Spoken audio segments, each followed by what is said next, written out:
Facebook is tapping into a brand new market, and it's targeting 6 to 12-year-olds with a new app called Messenger Kids.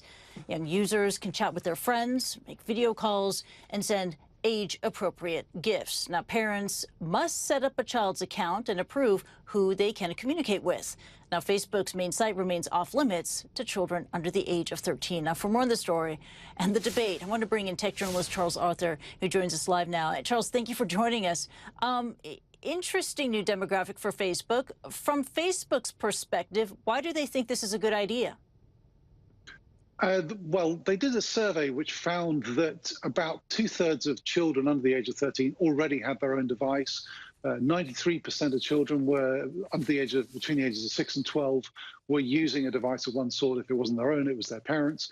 And they were really trying to find a way to let parents control who children spoke to on social networks and to be more confident about what sort of content they would be seeing. The problem that they found when they did surveys was that other social networks, or if children sign on when they're underage, there's really no good way of controlling the content that children see. I mean, this applies to networks such as YouTube and also Facebook if they sign on under the age of 13.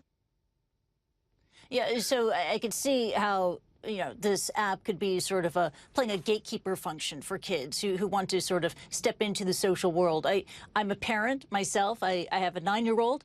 I frankly don't want her to get a social media account. I'm concerned about data collection. I'm also concerned about abuse. Can Facebook, with all its talent and all its money, can it prevent abuse and protect digital privacy?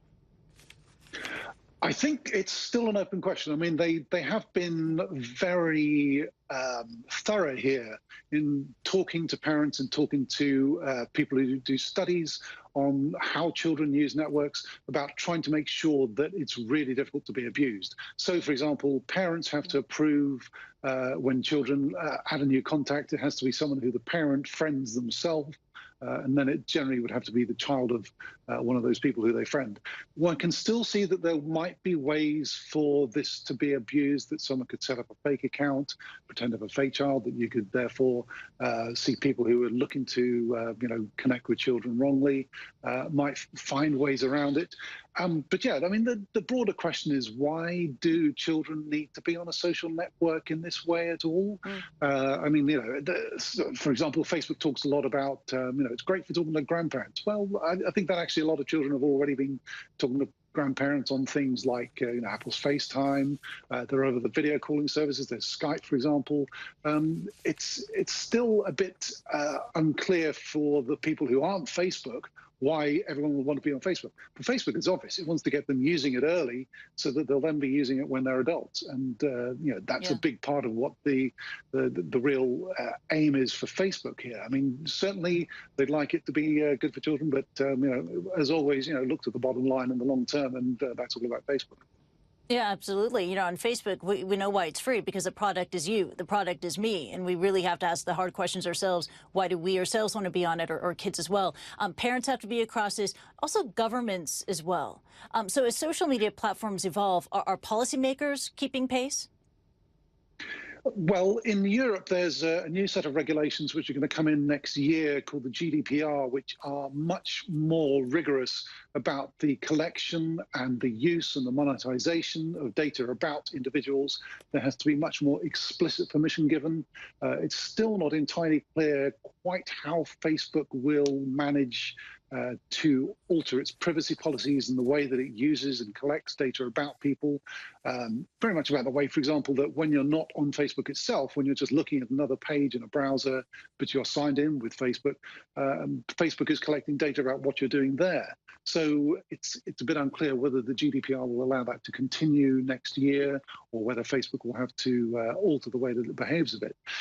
In the US, which is where this app is going to be rolling out for now, the regulations applications are nothing like as tough. And I think that it's quite indicative that Facebook is taking this very slowly at first. It's only doing it in the US.